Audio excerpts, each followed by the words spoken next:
সেই শাপলা চত্বরের অনুমতি নিয়ে সভা করেছেন। হেফাজত ইসলামের লোকগুলো আসছে গ্রাম থেকে, আপনি দেখেছেন সব ইয়াং এবং সবগুলা ছাত্র এবং অনেক মুরব্বী মাওলানা সবই ছিলেন। জয়নুল আবদিন ফারুক, আপনি তো জানেন যে সন্ধ্যা 6টা পর্যন্ত সমাবেশের অনুমতি ছিল এবং তার আগে সারাদিন কি ঘটেছে সেটাও নিশ্চয়ই আপনি জানেন। নবনীতা, আমাকে যদি কথা বলতে দেন আমি কথা বলবো, নাহলে আমি কথা বলবো না। You don't interfere me please. তাহলে আমি আপনার সাথে কথা বলবো না। আপনি আমার কথা শেষ না হতে কথার মাঝখানে ইন্টারফিয়ার করবেন না দয়া করে। আমি আপনার চেয়ে রাজনৈতিক অভিজ্ঞতা আমার কম নেই। যে দুজন বসে আছেন এই দুজনের চেয়ে অনেক অভিজ্ঞ আমি রাজনীতি।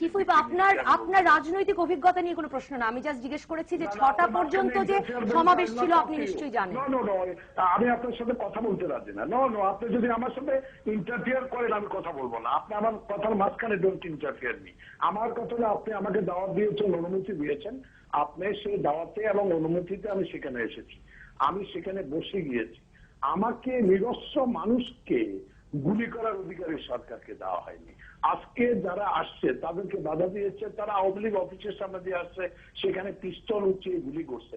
আপনি সবই দেখাচ্ছেন 71-এ, কিন্তু আপনি যে আওয়ামী লীগ ছাত্রলীগের ছেলেরা যে নিরীহ মানুষগুলোর উপরে পিস্তল উঁচিয়ে গুলি করেছেন, আমার সহকর্মী শাহরিয়ার বলেছেন যে ওনারা যেভাবে অত্যাচার অবিচার করছে, আল্লাহর কোরআন পড়াচ্ছে, এগুলো দেখাচ্ছেন, কিন্তু ছাত্রলীগের ছেলেরা যে ওপেন গুলি করেছে সেটা আমার বন্ধু শাহরিয়ার বলেন নাই।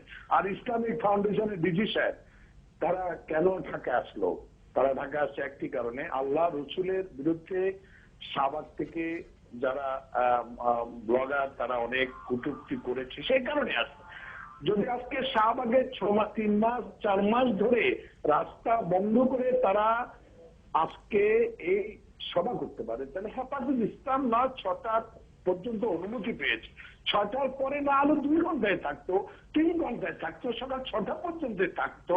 এই নিরস্ত্র লোকগুলোকে এভাবে লাইট বন্ধ করে দিয়ে যৌথ বাহিনী কত লোককে মেরেছে, এটা তো আমার পার্টি আমার দল বলেছে 2500। আমি তো বলবো যে এটার সংখ্যা আরো অধিক হতে পারে। তাহলে সরকারের উচিত ছিল কত লোকে তারা নিরস্ত্র মানুষকে গুলি করে হত্যা করেছে, নিরীহ মানুষদেরকে সরকারকে প্রেস নোট করে দেয়, আমাদের কোনো আপত্তি থাকবে না।